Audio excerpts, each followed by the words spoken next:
And that's fine, every punchline. You listen to Pro for Life Radio right now, and we got a real special guest for y'all right now, man. We got live from Los Angeles, you know what I'm saying?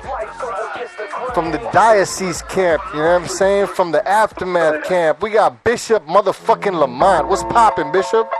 Man, you know what it is. We live on Sunset with bitches around and shit. Oh, we can cuss, right? I'm sorry. Oh, you can cuss your fucking ass off. Shit, pussy, dick, hole, cunt. What's happening, man? Yeah, man. We want to thank you very much, man, for taking out the time to speak to us, you know what I'm saying? We really appreciate it. Proof of Life, big Bishop Lamont fans, you know what I mean? Yeah, give it up for Bishop Lamont. Hey, thank you for having me, man. It's love, man. That's what's up, man. So what you doing right now, man? I know you just came out of a meeting. You got to stay on the grind, man, to the late hours of the night. What's going on with you, man? Shit, I just heard that my man Job Monopoly on some power moves and then Mona Scott. I can't go into too much detail. Just making sure what we got in store, you know what I'm saying, is worth motherfuckers going out to buy the album and just what people expected even more than that. So just trying to make sure everything is an event at this point, getting them ready. You know what I'm saying? Because I know cats is tired of waiting for Aftermath to move and come with the new shit. So we have to do what we got to do to keep people happy and keep people's attention and keep anticipation correctly. So, you know, just making the right moves, man. You know what's crazy though is that Aftermath has that reputation for keeping their fans in suspense. And what's real crazy is to me is that we was talking about it earlier. Dre is undoubtedly the #1 producer in hip hop history, undoubtedly, hands down. And for him to put his hand on somebody and say, "Yo, this is the next motherfucker right here." We seen it happen with NWA. We seen it happen with M. We seen it happen with Game. And he's putting his whole trust in you, and that's got to speak millions, man. That's got to speak volumes for what you're doing. It's a blessing, man, because it's God's hand in it, too. And, you know, besides the music, he just know what kind of nigga I am. You know what I'm saying? I'm a real dude, and I'm genuine, and I ride. It ain't about him being Dr. Dre. You know what I'm saying? We actually really family, and he knows what it is. So I never toot my own horn in that aspect. There's a lot of dope cats. I just got blessed with the situation to have that opportunity, you know what I'm saying, for it to pop. So I never make light of that, you know what I'm saying, to get a big head with it, and we just ride. So, you know, I'm going above and beyond the call of duty to make this shit something great. You know what I mean? And that's it. No, it's definite. And you've been making noise on the underground for a minute, man. Like, how long you been actually pumping out music and putting out products since? Shit, no. Damn, since I was 13, man. Just robbing and shit and just doing it. And then, you know, I didn't really get serious with it. Well, shit, I wasn't serious with it until I got signed, honestly. Doing this shit because it's all I knew. That's all I wanted to do. I didn't feel right doing nothing else. So if I wasn't doing construction work and shit, I'd just get to the studio, wash the paint off, or come with the paint on, and just be doing what I love. And I didn't really get serious with it until I signed, honestly. That's crazy. How did that situation come about? Shit, man, you know what? It's such a long ass story, but if you got the time, I'll tell it. It's just the grind, man. And what happened was we put out a mixtape called "Who I Gotta Kill to Get a Record Deal" because I was really tired of fucking with these fake ass niggas and all these labels. So it was like, we gotta get to the point we gotta put guns in niggas' heads for them to respect real music properly. And that was really the whole theme of it. And my boy Floyd, I got the mixtape at the time, and Common had been playing it for Kanye. And it started a buzz, and then Floyd hit me and was like, "Yo, you need to try and get up with Kanye and Common. I think they're gonna be in town for that game video for Dreams." Went down to the video set, broke onto it. Glasses, grabbed a little golf cart, ran for security, get on and serious. You gotta go through serious extremes if you want your dream. Ain't nothing overnight, ain't nothing gonna be handed to you. It's real. And shit out down there, down for a few hours, eating all the craft service up. And no Kanye.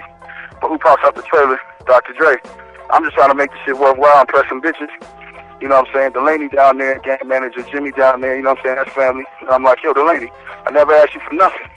Can you introduce me to Dr. Dre?" Now, I'm only doing this because I want these bitches to see me. I'm not even thinking about Dr. Dre. Because in my mind, I'm like, I don't think this nigga really want to fuck with some hip-hop shit. This nigga want a nigga to shoot 1 billion niggas on every record. So, you know, I keep it real. I'm going to tell the truth, so help me God. So, I'm trying to impress the bitches. The lady introduced me like, "This is the next big nigga off the West Coast." He's like, "I wasn't even trying to say all that." He's like, "You got a demo?" I'm like, "Here. You think, is it hot?" I said, "I think it is. I think it's dope." And he took it. Dude jumped on the radio a couple of weeks later. I'm thinking this nigga gonna throw it out the window. This nigga lying to me like, I'm gonna bang this shit. I'm like, "Yeah, right, nigga, you throw that shit out the window. But as long as you talk with me these bitches gonna fuck with me. Because I was telling the bitches I was 40 Cent. I was 50 Cent little brother. Hey, true story. That's some shit. That's some shit. I used that same shit on Hated 11 video when Fifth and Shaw was down there and shit. And I had my jeans on and shit. I came fresh from the gym. I've been buff for a long time, so, and my gap tooth is right. And we both look like buff monkeys, so you see me and Fifth together, it makes sense. So, This motherfucker.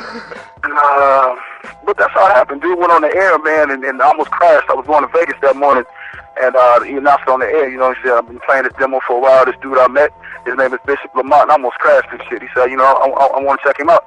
I'm interested in signing him, and that's how it really started. But what people don't realize was that wasn't the end of it. We went through negotiation back and forth between attorneys, and on top of that, I took my ass to New York, homeless, man, staying in Red Spotter's vocal booth. Shouts out to Red Spotter and Beef.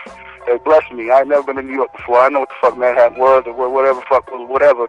And, you know, he let me stay in his vocal booth, and I took all my meetings. Did a bidding war, went everywhere. You know what I'm saying? Sat with crazy ass Puffy. This nigga sipping champagne, watching Making the Band on the screen, listening to my demo. I'm like, nigga, I ain't running for no cheesecake. I ain't doing shit, nigga. You can forget that shit. Swear to God, this shit was like a movie. This nigga was tapping his foot to the beat. Yeah, Playboy, yeah. And he kept looking at himself on camera. So imagine looking at Puffy and then looking at Puffy, look at Puffy on the screen. I was like, this nigga's funny. You know what I'm saying?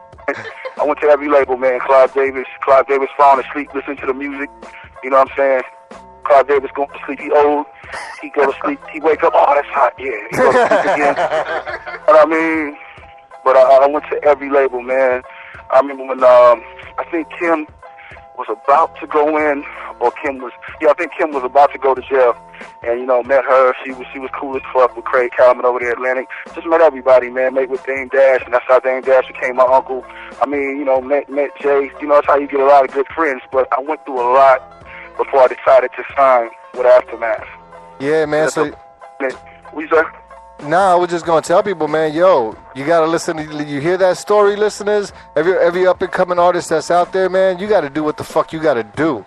Sleep homeless in a motherfucking vocal booth and get your shit and tell motherfuckers you 50 Cent little brother and you fucking get in there. Only if you buff you like a monkey with that work. Other than that, I really don't see effective. It's just what happens with both, you know, silverback looking niggas. But I went to every label, man, and I took risks.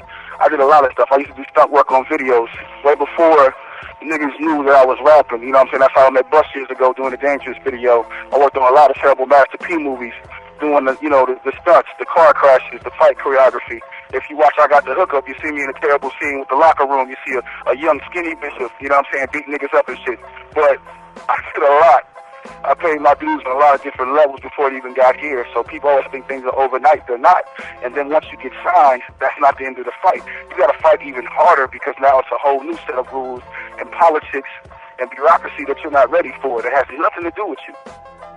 Yeah, it's just part of the game, and the game is motherfucking, there's rules to it, and it's fucked up sometimes. You know what I think is so dope about Bishop, though, man, is especially, and he alluded to it when he was thinking about, you know, signing with Dre. He thought Dre was looking for a certain type of MC, and Bishop definitely does not fit that mold. He's a real hip-hop dude, and I suggest anybody who doesn't know, Google it, motherfuckers, and listen to everything that this dude has. And for real, that's a real hip hop head. You can tell. You know what I mean? Motherfucker is well spoken as well, and he ain't doing no simple ABC rhymes. You know what I mean? You can't do that shit nowadays. It never will. I'm never gonna auto-tune any shit. I'm not gonna do a song with Soulja Boy. So no. yeah. As long as we don't see Bishop in the white sunglasses, then we good. With glue on them, and you're gonna see me on a remix with Bow Wow and Soulja Boy, Marco Polo. You're not gonna see it. You know what I mean? And you know what I've learned coming into this business, man. It's not enough real niggas. You know what I mean? And it's kind of like playing ball on the court in the NBA by yourself. You know what I'm saying? Yeah. When it really comes to the real niggas that love the sport, and they're really about the art form, and they're really about making it fresh again. I always talk about it. I remember when I was coming up and I was young, I had all these fly niggas on my wall. I can't have no, I'm a grown man now, I wouldn't have no niggas on my wall, but I remember I used to have Nas on my wall, and Big Pun on my wall, and Cellar Dwellers, Camp Low, Diggable Planets. Ooh. I mean, you name it, you know what I'm saying?